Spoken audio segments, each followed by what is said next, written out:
Baik, bismillahirrahmanirrahim. Assalamualaikum warahmatullahi wabarakatuh. Kita lanjutkan lagi materi kita pada video yang kelima ya sekarang ya. Pada video yang kelima kita akan membahas materi-materi dasar yang berkaitan dengan turunan fungsi. Konsep turunan fungsi ini pada dasarnya menggunakan konsep limit. Namun kembali lagi saya ingatkan bahwa yang akan kita bahas dan yang akan saya berikan adalah materi-materi dasar yang sifatnya hanya sebagai pengantar untuk pelajaran atau pendalaman pada materi-materi berikutnya. Nah, konsep turunan fungsi ini merupakan lanjutan dari limit. Jadi secara umum turunan fungsi ini sebenarnya adalah bentuk yang baru dari sebuah fungsi. Jadi kalau semisal pada saat pembahasan lalu kita belajar mengenai limit dari fx, kita menentukan nilai limitnya ini dengan menggunakan beberapa strategi yang sudah kita bahas pada video-video sebelumnya. Nah, saat ini apabila kita memiliki fungsi fx, sekarang kita akan mencari turunan dari fx itu sendiri. Apa itu turunan dari fx? Turunan dari fx ini adalah fungsi baru yang kita peroleh dari f ini sendiri. Jadi ada fungsi baru nanti yang kita peroleh dari f dengan menggunakan aturan tertentu. Kemudian untuk menuliskan turunan ini ada beberapa notasi. Tapi notasi pertama yang kita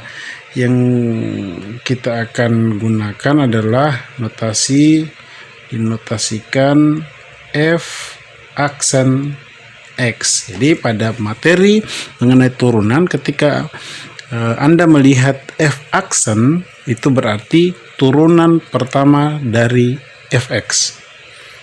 Begitu pula kalau misalnya kita mau menuliskan turunan pertama dari gx, maka dinotasikan dengan g aksen x.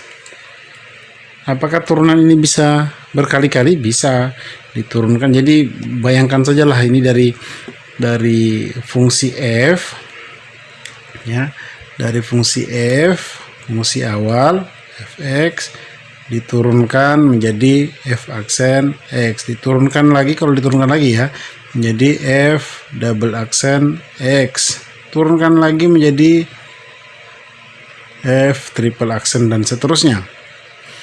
Nah, bagaimana caranya mendapatkan f aksen ini? Apakah ketika menurunkan ini berarti kita mengawinkan dengan fungsi lain? Tidak. Kita menggunakan konsep limit. Konsep limit yang kita gunakan untuk mendapatkan f aksen x ini adalah seperti ini. Jadi turunan suatu fungsi ini f aksen x ya. F aksen x ini didefinisikan dengan bentuk seperti ini.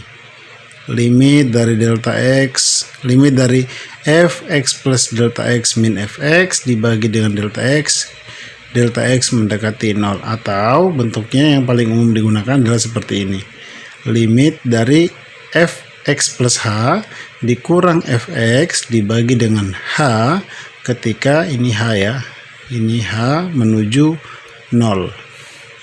Sekarang kita analisis satu persatu. Kita awalnya memiliki fx, kemudian kita mau mencari f aksen x. Katanya kita harus menggunakan limit ya. Limit dari apa?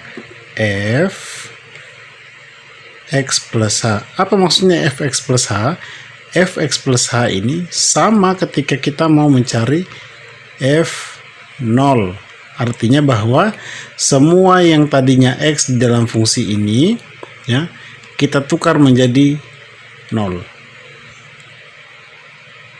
Jadi kalau misalnya fungsinya adalah fx sama dengan x kuadrat tambah 2x, maka f0 sama dengan 0 kuadrat tambah 2 kali 0. Nah, sekarang kita diminta mencari fx plus h. Berarti fx plus h pada fungsi ini berarti sama dengan semua x kita ganti dengan x plus h.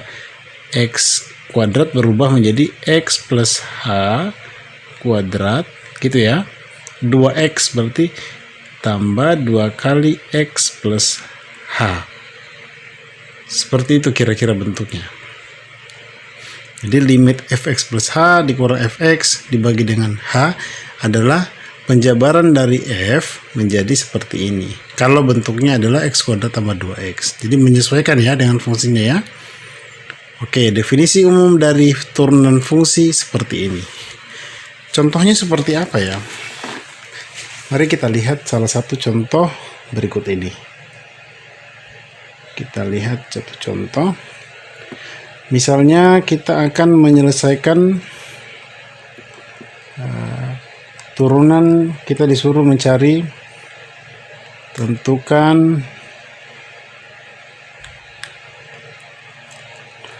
kita gunakan warna lain saja ya.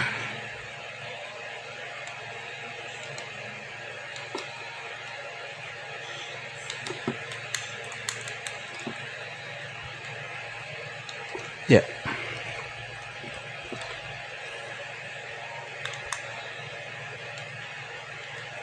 Tentukan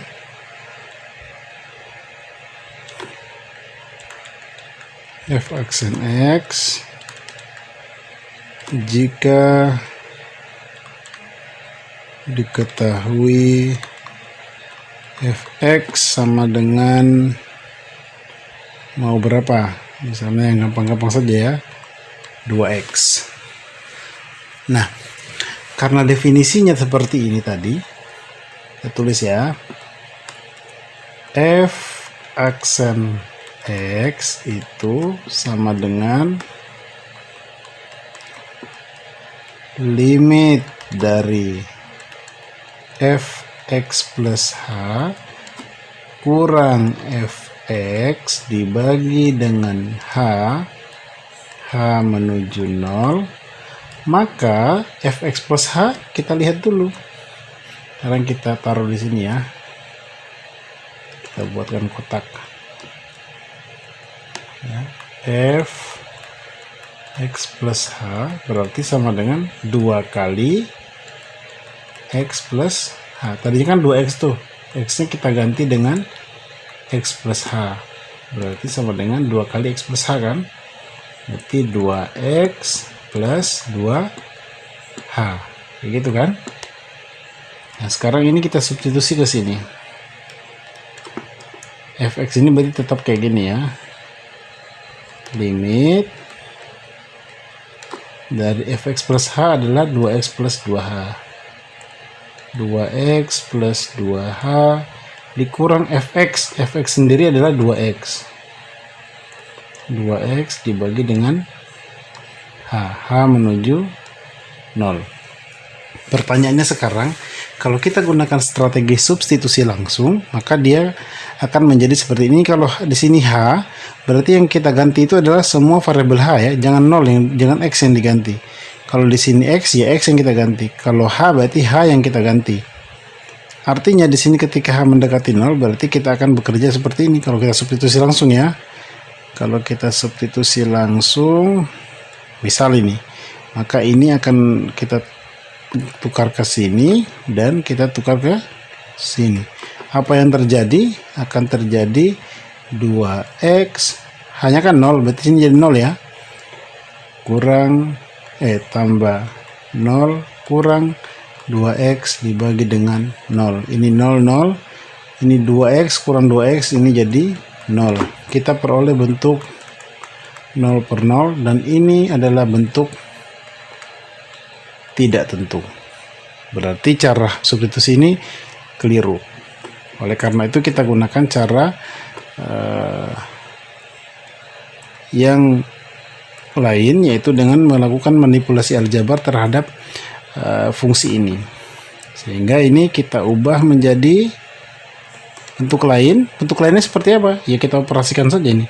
2x min 2x, hasilnya berapa? 0 kan?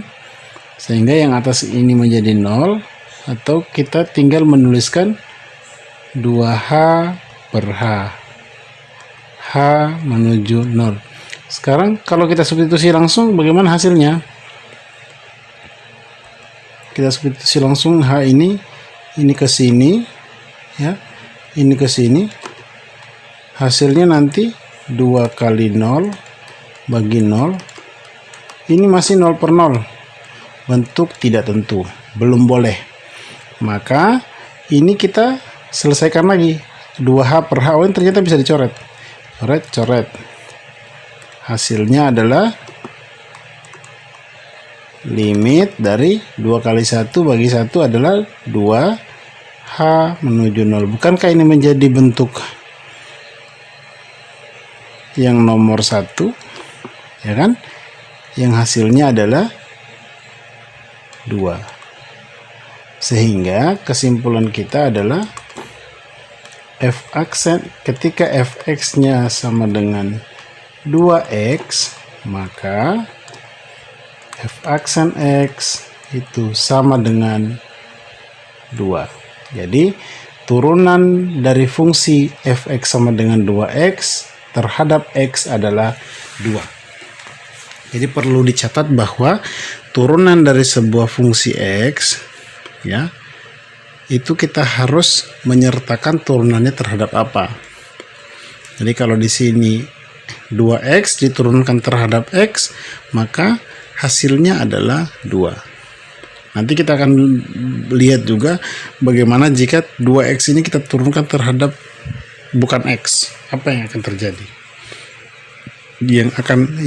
Yang jelas pada pada materi yang sekarang ini, kita mau melihat saja bahwasanya materi limit fungsi, ya, materi limit fungsi, limit ini digunakan untuk menentukan turunan sebuah fungsi. Jadi untuk mempelajari turunan ini, limit harus dikuasai.